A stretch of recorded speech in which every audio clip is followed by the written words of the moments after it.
Greetings, listeners. This is the first annual podcast. Which means we're going to do one every year. One a year. The annual podcast. We got old Schilber here, and this is Dunner. We haven't locked in our nicknames. I think we're going to stick with Schilber, right? Schilby? I don't think we're going to stick with Schilber, seeing as how no one in my life has ever called me that. Well, hey, we're turning a new corner here. Well, if I'm going to be Schilber, you're going to be Dummy. I can live with that. I'll give that up just to call you Schilber.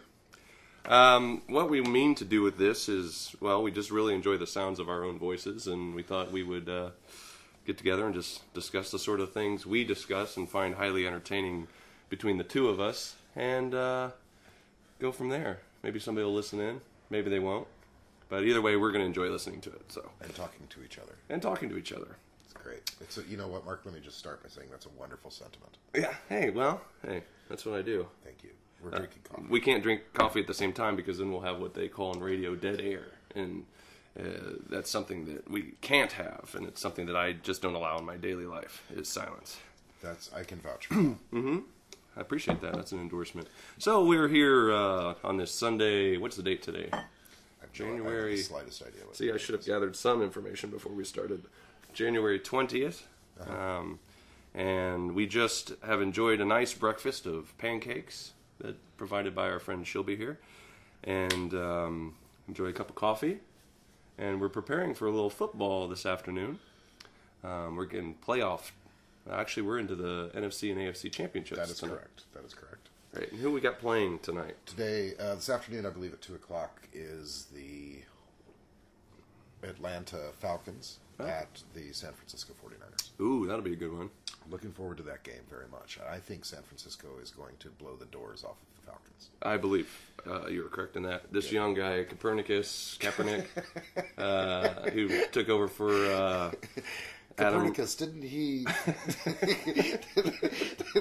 Yeah, Colin Copernicus that plays for the 49ers. Didn't he prove that the world was round? Yeah, yep. He proved that it not only was round, but in some places it got a little rocky. And there was different... Colin Copernicus, and now he plays for the San Francisco 49ers. He does. He never saw that coming. He's had a crazy career, and unfortunately I didn't go with my instinct and pick him up for my fantasy league when he took over for Reed. What's his name? Alex Smith. Alex Smith. Who did absolutely nothing wrong. He did nothing wrong. All he did was get them to the NFC Championship game last year and play off of his head the first 7 games of this season. Right. And then he happened to get hurt. I think he had a concussion or something. Yeah. And he lost his job. Basically playing all-pro caliber football and lost his job to like a second-year rookie. Basically, you're talking about a redshirt freshman. Is who he lost his job to. Memories are short in San Francisco, apparently. Memories are very short. And in fact, the last game of the season, I think maybe it was last week when San Francisco won, I was stunned by Alex Smith's huge smile on the sideline. They had just run rampant the offense without Alex Smith, and he was all smiles. He couldn't be happier. Couldn't have been happier. Now he's like, just to be a part of the team. Nicest guy in the world. He's got to be the best sportsman in the league. That's right. All he cares about is his team getting rings. He doesn't care. Nobody's going to remember who was throwing the ball. That's right. Who remembers Steve Young, Joe Montana? That's right. 3 months ago, Alex Smith said, I am the starter of this. I am an NFL starter, and he was very proud of it. And now he's proud just to ride the pine. He's just glad they didn't cut his ass. Yeah. He's happy. And he's looking out at those young kids that used to wear his jersey in the stands. They all have Copernicus on the back there. Right, with a little earth. Yeah. And they're not looking to him for any kind of role modelship anymore. No. That's a term. Well, and then then we have the late game. What time does that start? 8 o'clock today? No. I'm not sure off the top of my head. I think it's like 5:30. Okay. That's right. They're both earlier games as usual. That's Baltimore at New England. Baltimore at New England. What do you think about that one? Well, I had the opportunity to be in Boston earlier this week. Okay. And I spread voodoo all over that town. Oh, good. Yeah, I spread absolute voodoo all over the seaboard in Boston. Everywhere I went, I was spewing voodoo. As a diehard Colts fan, you felt that was your duty, was to go in there. Yeah, I have no choice. And is your allegiance to Baltimore, is that based on the Colts' connection to Baltimore, or is that just you hate New England? Just absolutely hate New England. Well, here's the thing, though. I mean, there's that side of you that wants to see something go right for Tom Brady, obviously. Oh, there is? Yeah. Why don't you tell me about that part of myself? It's just that little voice in the background that goes, when's Tom Brady going to get a break?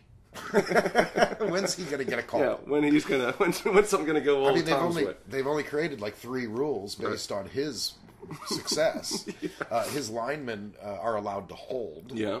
You're not allowed to touch him or even speak to him during the course of the game. Your jersey can't brush against his jersey. That's right. And if he doesn't throw, if he goes through a throwing motion, but he doesn't actually pass the ball, but then he drops it, we create a rule known as the tuck rule. And basically what that means is one time about 8 years ago, Tom Brady meant to tuck the ball. Right.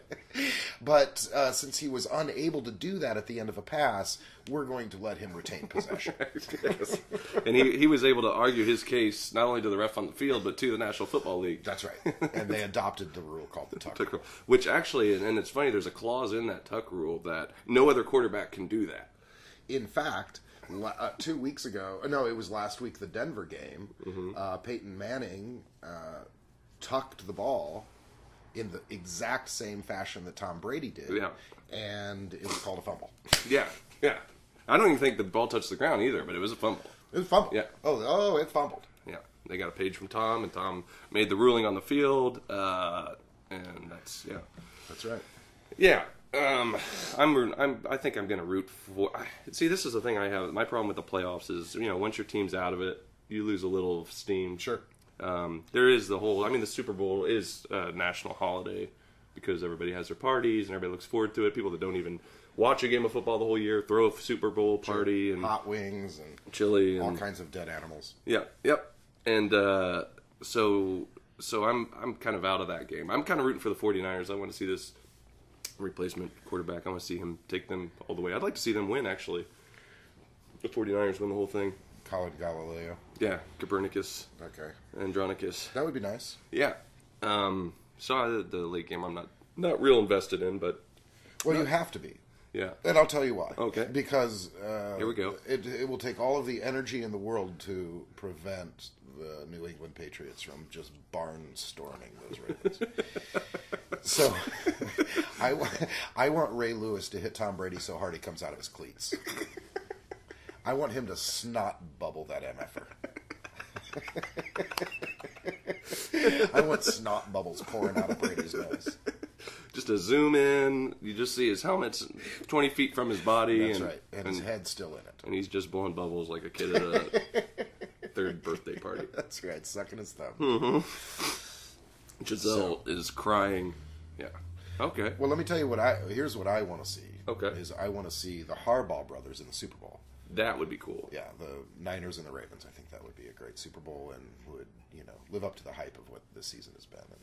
Yeah, that would be nice. Imagine that as a family. Like, what's family? I always used to think this about the Manning brothers when they get together at holidays, like, just patting each other on the back. Like sure. Well, you're a good quarterback. No, you're the good quarterback. No, come on. You're good. Archie's like, hey, could you pass me the salt? He's like, why don't you have Peyton pass it? Apparently his percentage is a little better than mine this season.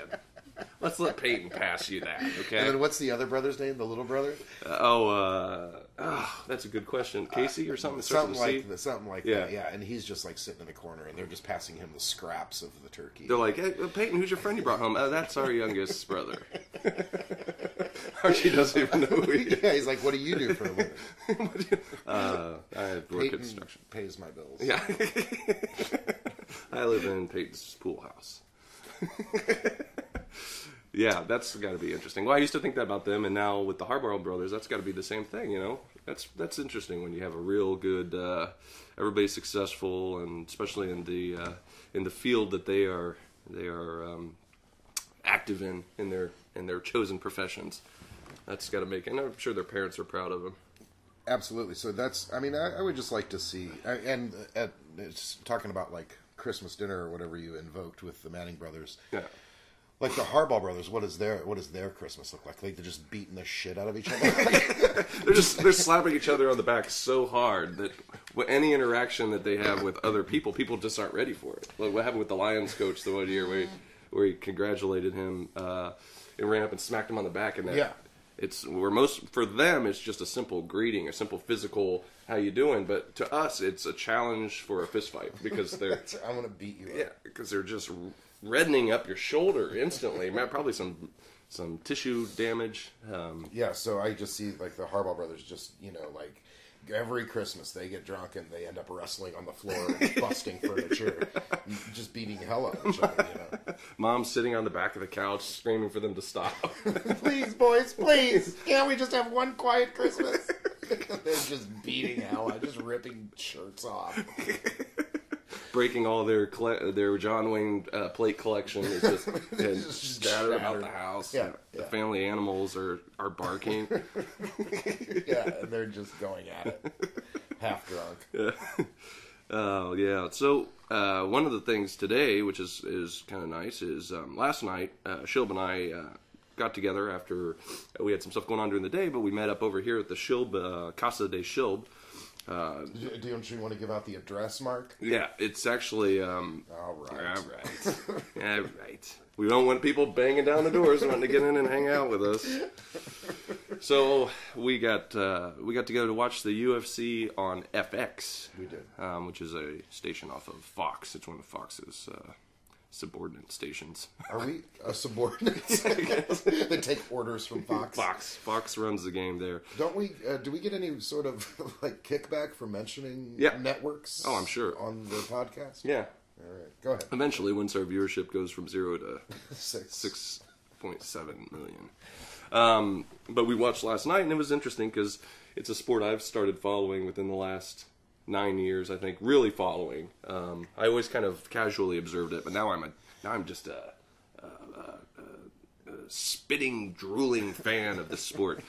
I get as passionate about this as you do with golf and do football. I get passionate about golf? We were playing a little golf game earlier, and you're fired up. You know everything. Yeah, throwing out lingo and. So we're like drive for show and putt for dough. Yeah, you got to hit them to get them. Oh my gosh! Yeah, I did the pressure. So it's something that I've recently relocated to the same zip code as Mr. Schilb, and we've enjoyed gathering and watching these events when they take place.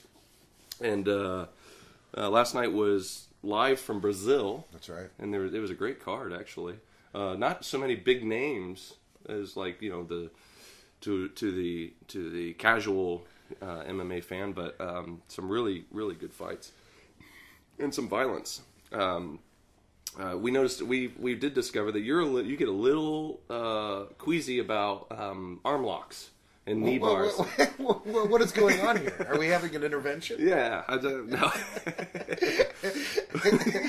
You just want to expose all of my weaknesses? Yeah. Well, that's part of this. Is we're just letting it all out in here. Should we talk about the time that you left the eggs on the stove? Were you making hard-boiled eggs? Yeah, Is that I fell what we're asleep gonna do? making hard-boiled eggs, and yeah, we'll get to that. I do get a little queasy on the arm locks. Well, everybody does, because you don't want to see somebody's joint get turned the other way and snapped. Nobody wants to see that. And you hope that the guy that's the other end of the lock, you hope that he has the common sense to tap, right? Because for those people that don't know MMA, there's a equivalent to saying uncle when your kid's wrestling around. You have the opportunity when in one of these locks before it goes into to do what it's supposed to do, which is to dislocate a joint or whatever. You tap. You give them a little tap on any part of their body, or you can physically say tap to the referee, and they'll stop it.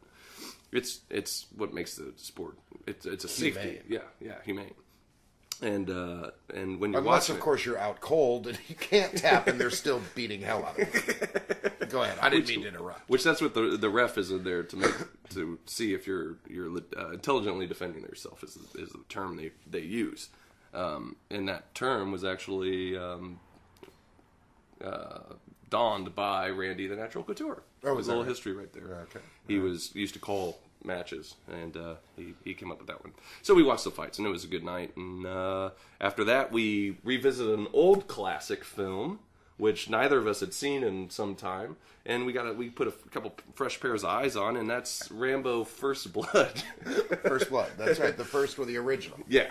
And what we did there, what we realized is, Brian, if you don't know the movie, Brian Dennehy plays a small town sheriff, and Sylvester Stallone plays John Rambo, who is a Vietnam vet who goes to see one of his old teammates, one of his old Special Forces teammates, and he finds out that he's died from cancer. The last of his team. The last. Of his Green Beret team, yes. Right.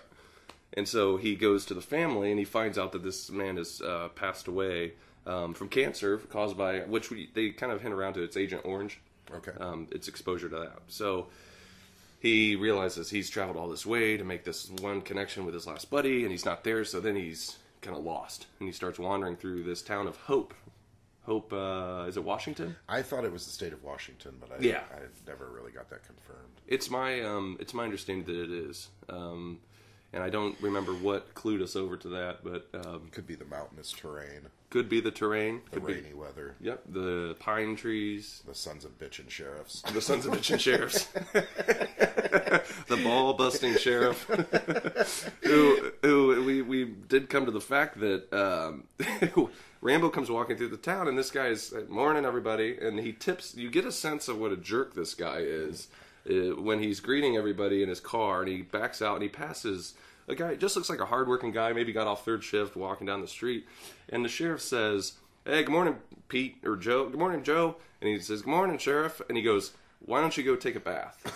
You gonna take a bath today? Yeah, you gonna take a bath today? And he drives off. And he drives off, and you're like, wait, this guy's got an issue about cleanliness that is going to bite him in the butt.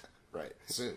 Yeah, and very soon when he comes upon John Rambo walking through his little town. That's right. He just wanted to get something to eat, didn't he? One-man wrecking machine, and yeah, he just wanted a bite to eat. Just a bite to eat, and he's walking through. And actually, I didn't find his appearance that disorderly. He was wearing a Vietnam jacket. Yeah, and it was 1982, so it was like some 7 years or whatever after the engagement was complete. Yeah, and we don't know what Brian Dennehy's. Maybe he dodged the draft, or maybe for some reason he had to stay out of it, and that's what why he had a chip on his shoulder about this war hero walking through his town. Actually, that's not a bad thing, that he could have dodged the draft and went up to Canada or something, being in the state of Washington. Oh, that's a good point. And because upon complete, I have no freaking idea if this is true, but wasn't a bunch of draft dodgers went to Canada for Vietnam, and then once the Vietnam conflict, once we withdrew from that conflict, didn't they offer not emancipation, but they offered really anyone who had gone to Canada, they allowed them to come back into the country. Yeah, basically, essentially, didn't they? That sounds familiar, and unfortunately, I'm not up on that history as well, and don't have access to look it up. But that does sound right. And Heaven forbid we should have a computer open to check our freaking facts. Yeah, that's the beauty of a podcast. You don't have to check any of your facts. Really? You just spew shit. We don't have a higher authority, being a radio station or a company that's making us do that. Nor do we claim to be actual historians of any kind or broadcasting. We're not reporting anything that we would say is factual. Right. We're not reporters in the classic sense of the term. Nope. We're just a couple of dummies. Just a couple of dummies, really, and that's just a couple of dummies. Just a couple of dumb guys. We might have found the name of our podcast. Couple dummies. Couple dummies. Hey, vote in. Send in your votes if you think that's an appropriate name for our podcast. Couple dummies, and we'll hyphenate it and apostrophize it. Yep, that's not a word. No, it's not. So John Rambo comes upon this jerkwater sheriff played by Brian Dennehy, and you know what? Now I'm cutting him a little slack. Who, Denny? Yeah, because I think there may be a backstory there that I missed. There could be. I'm sure he came up with something as the actor. He came up with his storyline, why he was such a prick. So he decides the best thing for him to do, and actually his decision on how to handle John Rambo, because he looks like he's going to be trouble, he's just a drifter, is actually pretty humane. He doesn't... Yeah, he puts him in his car and he takes him 30 miles up the road. Yeah, 30 miles up the road, drops him off the bridge. He Sure. says, yeah, you go up 30 miles and there's a diner up there you can eat at. And Rambo says, "What's no place in this town?" And they you gotta get that. You had to get that in, right? Yeah. I gotta use my awesome Rambo.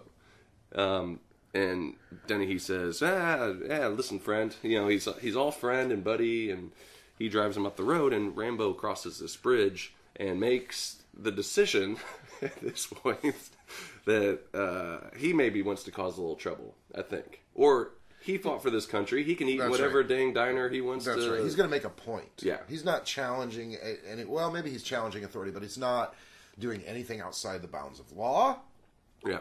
Nor is he, nor does he have any necessarily intention to do anything like that. Right. He just wants to be able to go into whatever town he wants to go into. Yeah. And as a veteran of a war, of a major conflict, he has the right to do that, as anybody on this soil has to do, without getting too political. Right, but that's what's behind. I'm sure that's behind his motivation. Yeah. Unfortunately, he was coming out of a conflict that didn't have a great welcome home reception to its participants. Right. So, which may be the statement of the movie, but then it takes a turn into just violence. And so he goes back, he makes the turn back, and then he sees him, and then goes and gets him, goes, "That's it, buddy, you're arrested." And he arrests him. And he takes him in to where you find out every cop in this town, except for maybe David Caruso's kind of the conscience of the group. Bit. They're all pricks. They're terrible to him. And they beat him and they hose him down with a fire hose. Make sure you get behind his ears. Is they're just using it on putting out a fire hose, and everything they do to him is just breaking another straw over. It's just laying another straw on that camel's back. And what happens is, and many of you have seen the movie. He decides at any time he can get the heck out of there and take charge of the situation, and he finally does, and he gets out and he gets on a motorcycle and drives up into the mountains. Right. And apparently his recognition of terrain and what the bike's capabilities were is his one lacking skill set. Riding a motorcycle? Yeah. Because he rides it fine, but once he gets up into that hilly terrain, he goes up tries to go up a rock face with it, which is something that bike was not capable of doing. Stick with us here. We've only got about 30 minutes left on the description of this movie. Anyway, so we watched... Thank you. My pleasure. Somebody's got to steer this ship. So we watched Rambo, and I fell asleep about halfway through it. No, wait, do you have more? I didn't mean to cut you off there. You got more points to make? No. You want to go through Rambo's skill set? That's fine. Let's start with the bike up the rock face. Yeah. The bike doesn't make it, and he decides it's okay just to throw the bike back down the mountain, and he takes off into the woods, into his habitat. Right. This is, except the weather's a little chilly, and he's just in a tank top, and he's freezing, so he makes himself a sleeveless poncho. Yeah, out of burlap. With his arms still exposed, but it's enough to help him out. To get his body temperature up. And you know what I realize now is that he was able to, the burlap was a perfect choice for him because he was able to stick twigs and stuff into it as a camouflage, much like the snipers do, the military snipers. Because half a dozen of these sheriffs chase him into the woods, and then he proceeds to pick them off one by one. One at a time. And he doesn't kill one of them. I think the old guy with the dogs bleeds out. But he definitely bleeds out. and he kills all the dogs. He kills the dogs. Yeah. But they were Dobermans, and then he even makes a point to say, tell him to bring his Dobermans. Not the hounds, not the ones that are just going to sniff him out. Bring the dogs that can actually get a hold of him. Yeah. So they poor dogs. They're kind of a innocent victim in the deal. But they don't show the murder of the No. dogs. You just hear the little... Okay. So Rambo... Then they send a helicopter in at one point, and despite all the instructions by the sheriff and even the helicopter pilot, they say do not shoot him. But the guy that he beat up in the jail, that prick with the fire hose, decides he's going to take a couple shots at him, and Rambo throws a rock at the helicopter, and here's the important part about that is the helicopter when the guy. So the helicopter is about 100 feet in the air, by my estimation. It's about 100 feet off the ground, and they're shooting rounds at Rambo. Mm-hmm. Rambo picks up a stone about the size of a softball, throws it 100 feet in the air. It hits the windshield of the helicopter. Correct. And crashes the windshield, which was enough, breaks it, which was enough for the helicopter pilot to lose control of the helicopter, and for the guy with the gun that had beat Rambo up in the jail to fall out to his death from 100 feet up. Yeah. Rock. Onto rock. Threw a rock straight up 100 feet with enough force to not only get there, but to break the windshield of a helicopter that can fly at 250 miles an hour and can probably deflect birds. Yeah, that's a good point. It's ridiculous. And the fact that the guy falls out with his rifle, he suffers life-ending injuries. Oh, yes. But his rifle is fully operational, and apparently the scope is still geared in because Rambo starts using it to pick guys off. It's a really fair point. It really is. And he got his radio as well. Yeah. Ridiculous. Yeah. And, so we watched Rambo last night, and I fell asleep about halfway through it. You did, but I watched the entire movie. You did? I did. And they bring in Crenna, who gets no respect from the local sheriff. He trained Rambo. Richard Crenna is Troutman. Troutman. He comes in, first line is, God didn't make Rambo, I did. Oh, what was our favorite? When he said, when they pull him into the station and they pull that big Rambo, what later became known as the Rambo knife, out of his waistband. Yeah. And he pulls it out and he goes, he's like, what do you do with this? And he goes, I hunt. Or he goes, what are you hunting with this? Yeah, and he said, you name it. Or what can you hunt with a knife like this? And he says, you name it. And they cut to the jailhouse and they're just beating the hell out of him. And they're just pistol whipping him, nosing him down. You name it. The thing was, we didn't understand what he was saying, so we kept rewinding the DVR and had to put the captions on. It may be the best movie quote I've come upon in a long time, and I think it gets skipped over because you can't understand it. You can't hear it. We put the closed caption on, and it revealed what he actually said, and we lost it. It was hilarious. Yeah. Another great line was Richard Crenna was explaining to Dennehy what Rambo was capable of doing in order to survive, and there's a litany of things that Rambo would do in order to survive, and the last one was he would eat things that make a billy goat puke. Brilliant, just absolutely brilliant. And then they immediately cut to Rambo jumping out of a tree with his knife and killing a boar, and then cut from that, and he's walking back to his cave hideout with the hind quarter of the boar hanging over his shoulder. The haunch. He just left the rest of it out there. He just left the carcass, cut off one leg, threw it over his shoulder, and went back to the cave. All I need is one boar haunch tonight. Yeah, that's right. And then so he's got a radio, and they're trying to contact him, and he's just sitting there eating that boar meat over a fire, just completely comfortable. And then the Crenna jumps in right. He knows just how to get. They're like, we've been calling him all night. We can't get him. And also he goes, and then he comes in with the code from the old team, and he's like, Papa Bear to Baby Bear. You know? Yeah, that's right. And Rambo immediately hey, Colonel, they're all dead. Ortega. He's like, yeah, but not so and so. He's not dead. He's died of cancer. He just can't even formulate sentences. No, he can't. And he's just eating boar in that cave, and then just a killing machine. Yeah, and it's all Brian Dennis. He's fault, in my opinion, which I think is pretty clear. And his act, and I think the big thing is his act to transport Rambo through his town. In the end, the whole town is pretty much leveled, isn't it? The gas stations blow up. The police station gets shot to hell. He ends up causing more damage to his town and his coworkers, and that than if he would have just let Rambo have a meal and go on his way. That's right. Rambo, he wasn't hurting anybody. He wasn't hurting. Poor guy was hungry. Yeah. And the first couple licks of that Rambo theme song, it's so nice, and you're seeing the expanses of the wilderness. Sure, it's beautiful. Serene, almost. And then later, that music plays while he's just killing everyone. Right. Yeah, because they send the entire National Guard after him, and yeah. And Rambo, and then don't they launch a bazooka at him at some point when he's in the mine? They seal off that mine entrance. Another great Krenna line was, he goes, well, if you're going to send 200 men in after him, make sure and bring one thing. And they were like, well, what's that? And he's like, a lot of body bags. He's just one-liner. He's just one-lining it the whole way through. Just killing the confidence of the local law enforcement too. Oh God, yeah.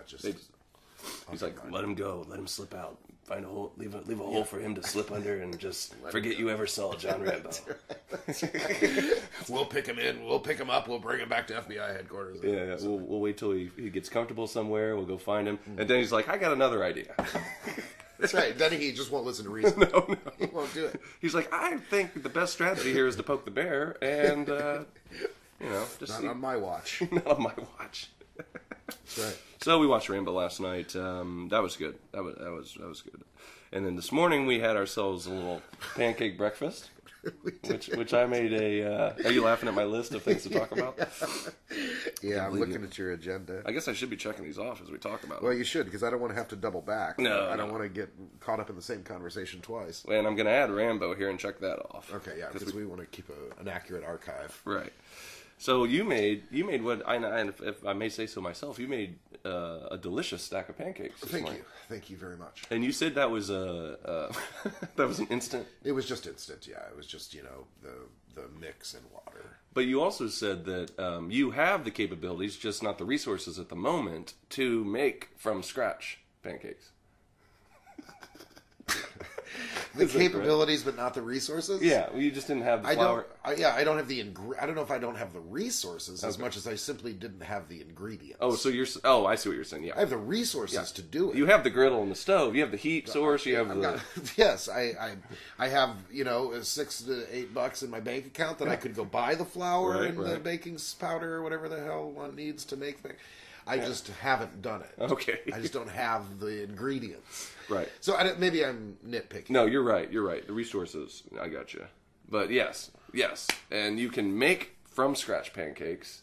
Sure. Yeah, which I think that's great. Were those any good, though? They were very good. Were they? Yeah. Or are you just saying that? Yeah. No. Am I just saying that I think they were good? Are you just saying that you thought they were good? Or? No. I thought they were good. Because one thing we need to be is honest. Right. That's what that's one thing. That's a rule. The Two Dummy podcast. Couple dummies. Couple of dummies. I gotta write that down. Couple of dummies, and a good selection of syrups that you. I had a couple of different. I had two different syrups. I had one from Trader Joe's, which was the medium amber, right, and then I had the Kroger private selection, which was the dark amber. Right, and both were. In my vast knowledge of syrups, because you've been to Vermont, I've been. Yep, that's one thing we were covering is that I have been up to syrup country, maple country. Was that when you were filming the movie Holiday Inn? Mm-hmm. Is that when that was? Yep, me, Bing Crosby, and Rosemary Clooney, and who's Danny Kaye. Danny Kaye's in that. Was it Danny Kaye? Yep. Okay. And then I played the general. The general that owned the inn that was unsuccessful because they hadn't had snow in quite a while. It was unseasonably warm. I played the old general. And those guys snap to attention as soon as they see him. Yeah. And then at the end they sing that great, "What would you do with a general when he stops being a general? Oh, what would you do?" You look exactly like Bing Crosby when you do that. Yeah, I know. I make a Bing. Well, you can't see it because this is an audio cast. But that's what I'm telling you. Thank you. I make a Bing Crosby face that'll steal the heart of any lady. And Danny Kaye has some great physical comedy in that when Danny Kaye was brilliant, and he pretends he broke his leg, so the general's then has to help him, right? And then he walks in, and somehow they've gotten 1,500 people from his old unit to the inn up in Vermont in the middle of a freaking snowstorm. Wasn't there a snowstorm? Yep, because at the end they open up the and they've got a Broadway caliber set design crew Right. in this place Totally. that was built Like as a Mickey dinner theater. Rooney rolls in. I mean, it's just unbelievable. Just all of the production resources that they need just come swooping in. Yeah, and you never see them rehearse some of those numbers. Or no, what it is the rehearsals for those numbers are full-out dress rehearsals Right. at production quality. Right. And in my estimation, if they actually produced that show as they were doing at the General's Party, it would be about 12 hours long by all the numbers that they're rehearsing. And the amount of time that they had to put it together, they didn't sleep for 10 days. Right. Yeah. Because they spent their whole time rehearsing. Exactly. And building sets. And trying to get the liquor away from Mickey Rooney. So Mickey's just drunk. The whole time, he's just ripped. One fact check I can do is I'm pretty sure Mickey Rooney doesn't see a second of camera time in this. It's all, you know what I'm saying. Just kidding. Danny Kaye, though, or Bing Crosby was notorious for enjoying a drink or two. Really? Yep. He enjoyed it. He enjoyed it a little bit. I think Sinatra liked to drink. We can check on that. I'm not sure. Pretty sure. Wasn't Jerry Lewis in that film Holiday Inn where he comes out and he's like, "Hey, ladies," and he just starts running rampant? You know what I just realized is you were talking about Holiday Inn, and I'm talking about White Christmas. White Christmas. I'm sorry. No, I think I'm thinking of White Christmas too. White Christmas. This has gone to hell. They're very similar. But I'm talking about the one where it's the girl sisters. Is that White Christmas? Yeah, that's White Christmas. That's what I'm talking about too. Which actually I had the pleasure of seeing one time at the old Embassy Theater up in Fort Wayne, Indiana. Wow. That's something. They used to do a holiday film, and at intermission they would have the organ would come up out of the floor. Right. They'd play holiday music. I saw Miracle on 34th Street in that same situation. I think we might have been at that. We might have went to that viewing at the same time. I believe, or maybe not. Where were we sitting in the balcony? No. I was in the balcony. I saw White Christmas, and I thought I saw Miracle on 34th Street. I'd love to see It's a Wonderful Life there. That's a show that. Yeah, I don't really like that movie. See what? I don't really like that movie. Okay, now this is a problem. Why? How do you not like It's a Wonderful Life? Because it's all bullshit.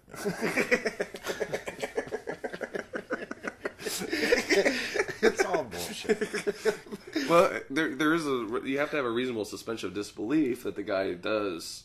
Maybe there's some psychosis there that he actually does pass out or something and imagines a world where he doesn't exist. But that's not what I'm talking about. You mean the angel coming down and no? All? What do you mean? Why is he what is the premise of the movie? What's the guy's name? George Bailey. George Bailey, and he owns a 5 and dime. What is it? No, he owns a savings and loan. Yeah. Why is he losing the savings and loan? What's the premise? This is tough because it gets a little deep. I know, but just basic. What's the basic deal? He owes somebody money. The premise is everybody's. In order to save the savings and loan, he had to keep all the people that invested in it because they all decided they were going to pull their money out and go over to Potter's place. So Potter opened a competing savings. Well, he owns a bank. He owns the bank in town, and George's father opened a savings and loan to give people an option to not have to go to him to loan money, whereas his interest rates were through the roof. Okay. And he, Bailey, was looking after the immigrants in the town and the poor side of town, so that they had a place they could keep some money in, and they wouldn't have to spend or pay all these ridiculous rates that Potter was asking. Okay. And through that money, he was able to finance things like building homes for some of the people. So they had Bailey Park, I think is what it was called. Okay. And it was kind of the low-income housing. All right. Give a guy a chance to own a house, have a couple. And that's acres. great. It's a very benevolent thing, and he's still making money, and etc. He should be. It's pretty much at that point it's self-efficient. It's running itself based on the money. So then there's I think it's the market crash that happens that everybody freaks out and they come in, they all want to take their money out. But the problem is because they need to pay, they're worried about that money. And their money isn't there. Where's their money? The money has gone in and invested in things like building the houses and doing this. Right. And the idea is that if you need some of your money, you come back and you give us some time and we'll get it for you. And they all come at once. And It's they like all a freaking Ponzi scheme. Yeah. It's like all bullshit. It's a Ponzi scheme, right? The money doesn't exist. If I go to the bank and I want my money back, I want my money back. They should have shut the place down. Well, So where does the money come from? Why does it get to stay open? Who gives them the money? the people, all the people just donate their money to this like a savings bond in a sense. Right, so this one jackass can't run a company. And so he starts feeling bad. He's going to kill himself, which he probably should have. And then he starts playing on everybody's sympathy, and they bring all this money to him so he can keep his business running? Well, the kicker is that every day they take the money that they get from the people, and they take it and they invest it in their own bank account at Potter's. Right, so Potter's got all the money. But what happens is Uncle Willie, I think his name's Billy, Uncle Billy, the one that's forgetful and ties strings around his fingers so he can remember everything and has a pet crow, he goes into the bank and gets distracted talking about George's brother coming home, and he's sticking it to Potter, and the Bailey boys, nothing can keep the Bailey boys down. And in his gloating, he loses the money. He leaves it in a newspaper on the counter. And he doesn't deposit it. And he turns around and walks right out of the bank. Oh, I see. And Potter finds it, sees it happen, takes the money. So then Uncle Billy goes back, and now the money's gone. And that's the money for the people. I see. So they all freak out because word catches that the money's gone, and they all come pouring in to get it. And this is early on. Yeah, this is at the very beginning. So Bailey is in trouble because that money's supposed to go towards taxes and all this other stuff. And Old Man Potter basically stole it. Stole it, and then offers to buy him out and all this other stuff. And, so the problem is that George is going to go to jail. And probably for a long time because he's not... Because they think it's a Ponzi scheme or whatever. Yeah. Okay. And for the most part, yeah. So ultimately, how do they get the money back? Well, at the end, that's the whole point of the thing, is he has he has a life insurance policy, and he decides that if he's dead, they can cash that in, and his family's fine, the people will all be paid back.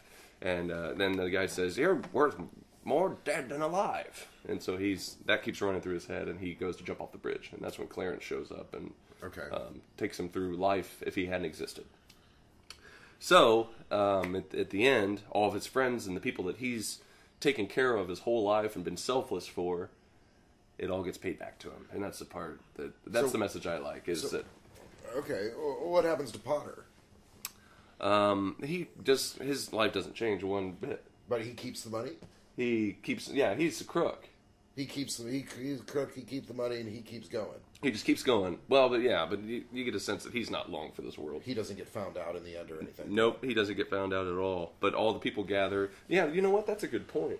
I wonder what happens. Something's got to happen to him. SNL did a skit years ago with Dana Carvey where he played George Bailey. Remember this? Yeah. And they find out what Potter did, and they all go to his office, and they it's a mob, and they pretty much lynch Potter in a sense of drag him out and beat him down, and which should have been the ending to the movie. It should have been the ending, and that's part of what it is how It's a Wonderful Life should have ended. Well, so I guess my huge and. So we had a slight audio thing there, but what I was going to say was, I guess my biggest thing is that it's all just so syrupy and sappy the whole way through. Mm-hmm. And in the end, suddenly he's just overwhelmed with, that life is so great. Yeah. I think he realizes that. That's part of what he realizes when he goes into the other world where he never existed. It's kind of egotistical, though. A little bit. What got him. A little self-centered there. But he realized that he did affect. He gave up a lot. He gave up going to school for his brother, so his brother could get married and go away. You're just too close to it. Yeah. I know the movie. I watch it every year, and I cry like a little girl. 2 points. I cry when everything just starts bearing down on him. Yeah. And he realizes he has no choice. And I also cry when he decides life is worth living, and then he goes home and everybody's there and they start singing, and his brother shows up. Darn fool, flew all the way here in a blizzard. And he goes, "Hey George," and he's like, "Hey brother." and see, it's all just bullshit. I was the tax collector. Merry Christmas. Yeah, exactly. I mean, it's come on. So everybody just comes together at the end and everything's great. I mean, I understand. When was it made? 1907 or something. So Frank Capra. I'm sorry, I didn't realize you were such the movie buff, but Yeah, Frank Capra directed. I think everybody knows that, though. That's probably first tier Trivial Pursuit question to know. First edition Trivial Pursuit. Yeah, if somebody wins Trivial Pursuit, gets their final pie piece on that question, I flip the board over. You just bust the place and out. I dump all the boxes of all the questions out, and then I proceed to make myself throw up all over it. Yeah. Well, not fair. Okay, so anyway. So what do you think so far, Schilb? How's our first annual... I don't think I can be the judge of that, Mark. I think that other people do. But, 1 hour a year is sufficient for me. Well, let me put an offer on the table. We were watching Shark Tank yesterday, and we were enjoying that process. So let me make an offer. Okay. To me or to the viewing audience? To you. All right. They're out there, and they're gonna listen if they want to, and they're not gonna listen if they don't want to. That's kind of our decision. All right. Thanks to people like John Rambo. Oh, shoot. What I'm offering is... Hold on. Did you just put cayenne pepper in your eyes? Yeah. Okay, Schilb's been making... Here's the thing. You go ahead and take a break. I'll catch him up. Schilb, I got contact solution in my bathroom if you need to watch. What it is paprika? jalapeno. Oh, no. Schilb's been making chili. Schilb's been making chili all morning for us, like the good saint that he is. And you want to use milk, not water, if you have it. And he's been making this and cutting up jalapenos and putting all kinds of stuff in this chili. And he just wiped his eye. He took his glasses off and wiped his eye and might have gotten a little jalapeno juice in his eye. Which, if anybody's ever done that, it's very uncomfortable. I've never done it because I know that if you touch peppers, the last thing you want to touch after that is your eye or your private parts. You okay, bud? Yeah, I'm fine. The only thing was, it was like 2 hours ago. Yeah, no, it doesn't matter. That stuff just dries. Yeah. You all right? I'm okay. I just can't open my eyes. Okay. Well. Is it going to make me go blind? No. Is it going to grow hair on my palms? No, your eye has a way of actually... That's why it tears up. What are you, a biologist? Yeah. Yep. I slept at a... What are you, a physician? I slept at a Reuben last night.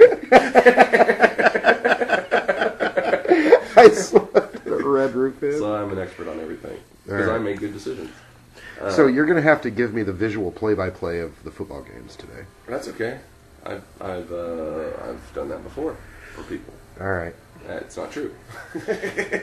So you were going to make me an offer when last we met. Yeah, well, I think we should bump it up from annually to at least monthly or weekly or maybe 3 times a week. I was afraid you were going to say that. Well, see, here's the dealio is I've been pushing doing this kind of thing with Brian, doing a podcast for 6 months to a year, maybe a year, Probably. over a year. It's gonna break little Curtis's heart. Well, Curtis is going to be a part of it. All right. Curtis is going to call in. We're gonna spice this up a little bit. We'll have intro music. We'll have hopefully some sponsorships. If you're interested, let me know. Shoot me a line. We'll call it 3 Big Dummies. 3 big dummies. 2 dummies and a dummy on the phone. 2 men and a baby. Yeah, break his little heart. Shorty Biggs. 2 men and a baby. And every week it'll rotate who's the baby. Like this week you got pepper juice in your eyes and you look like you're crying. So I'm the big baby. You're the big baby this week. And maybe we'll let the audience decide who the baby is. That way if we have a debate or something, they can let us know. But So here's a little word of advice. I'm sorry. Your eye is so red. May I butt in? Yeah. You're part of this. If you're ever chopping jalapenos to put into a pot of chili, do not touch your eyes. Do not. Wash them hands with soap. You gotta wash them with a good soap. I lost my vision as a result. I am currently blind. I'm a little concerned about your hand washing routine. Because you've been cooking all day, and I've been eating the food you've been cooking, actually for the last 24 hours, and apparently you don't wash your hands at any point during the I have washed my hands this morning like 15 times, bro. Okay, all right. Because you were touching raw meat. We high-fived during the golf game. You're a son of a bitch. I mean, that's nothing against your mother, of course. It's a euphemism. Right. I love your mother. I know you do. I do. Good. Mark's mother kissed me once. Yeah, right on the cheek. Right on the cheek.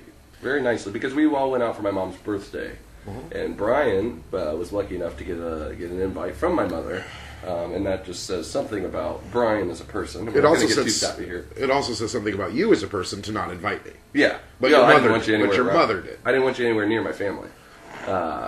And I think what I said right before we sat down to eat is I said, behave yourself. You did. I think you did. Behave yourself. And then I proceeded to tell dirty jokes. He told dirty jokes. That your mother laughed at and loved. And he got loud, and the other tables turned to see if there was a fight was about to break out. That's right. Because anybody who knows Brian knows that he likes to have a good time. And he likes other people to know he's having a good time. and the same is true if I'm not having a good time. And just an update on the pepper situation. He's got his glasses back on, and the white is returning to his eye. I feel like a new man. Yeah, he does. He's escaped death for the second time today. What was the first? Oh, just waking up, I guess. Or, as we all do. As opposed to not waking up. I guess you're right. Yeah. So go. We've switched over to another. We're using the same microphone, but we've now got it into his laptop. What happened was we lost. I ran out of memory on my little portable microphone, and it's not something I thought would happen. But we have been recording for a solid how long here? 45 minutes. It was about 45 minutes before we stopped. Yeah. Okay. So we've got about 7 minutes left to make an hour. The thing I like is that we're pushing up near game time. We are. So about the time this is done, we'll have something else to focus on. Yeah. And more material for next year. Yeah, next year. Remember last year when we were talking about the Super Bowl? Yeah. And we're going to watch old Copernicus take on the Falcons, and we're going to watch Ray Lewis snot bubble Tom Brady. Just by way of recap. And when is Ray Lewis going to get a break? When is that guy going to catch a break? I know. He beats one murder charge, and that's supposed to follow him. That's supposed to just justify the rest of his life. Now he's cashing his cards, and he's like, you know what? This has gone on long enough. I'm just going to not play football anymore, and I'm just going to go live my life. I'm going to. Fair enough. We're even. We're even. I'm just going to go. I tore my tricep. That was a warning. Now get out. Get out of the game. Get yourself out of the limelight, and just go. Take a deep breath. Yeah. So, he's put on some good football performances in the last, how long has he been playing? 35 years? Yeah, he started in the early 70s, so it's pushing 40, I think, actually. He's 69 years old. He's just he's just a raging machine. Yes. But, yeah, it's good. It's good. We need good players like that and good people in the sport. And we're going to watch that game today with interest, and we're going to watch the first game with interest. And we're going to be back in 3 days with our second podcast, as we just agreed to. That we are. Yeah. We'll probably try to do it once a week or twice a month. We'll see. Twice a month is more reasonable than once a week, Mark. You're a busy man, and you're a jet setter. Well, let's settle down on that. Yeah. So we have to schedule accordingly. So we thank everybody that's listening. Do we? Do we think? Because I'm not sure, actually, that they're still listening. I don't think they made it this far. I think the podcast itself is thanks enough. This is our way of saying thank you. Yeah. No. We if you're taking the time to listen to this and hopefully chuckling a little bit or just shaking your head and looking at the clock and going, how long have I been listening to this? I'll never get that hour back. I'll never get that hour back. Somehow I'm going to carve that out of their hides in our future together. All right. So, what do you think? Should we wrap her up? I think so. Wrap up this Potter? Yes. This is the Couple of Dummies podcast, and we want to thank you for listening. And I especially want to thank you for listening because I know that about 6 minutes in, I'd have turned the damn thing off. Who are these idiots? Who are these idiots? And I think we got a lot done today. And, I agree with you. And we'll work the bugs out, won't we? I think we'll work the bugs out. We'll shake the rug, as they say. Sure. We'll kick the tires, and we'll make it better. We'll get guests on here. We'll get people call in. We'll run it up the flagpole and see who salutes. Hey, I like that. So here's Dunner and Schilb signing off. Thank you. Salute. And then there's some music will come in. Ciao, bella bitches. Ciao, bella bitches.